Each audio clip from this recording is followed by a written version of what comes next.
Dito ako Commonwealth Market. Bibili akong uling guys. Tapos ang daming nakaabang sa labas ng school para lang magbigay ng mga regalo. At walang buhat, brother. Yan guys, ano pagkabila ako ng uling. Ayan, Ano? tatalian ko na lang. Masyado ka pag inosente para sa mga. Alam mo, ginagutay mo na lang ako eh. Hindi na, isa na ako. Bahala ka. Talaga? Wala palang tali. Pahingi ang tali. Pahingi ang tali. Nalaglag siguro.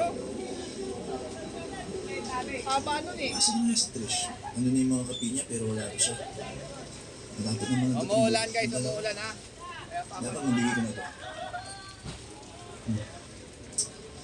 Baka nasa locker room ba? Tandaan ko nga. Abangan ko sa labas baka... Ayoko nga, bakit bang kulit-kulit mo? Ano bang problema? Magmimerienda lang naman tayo eh, as friends.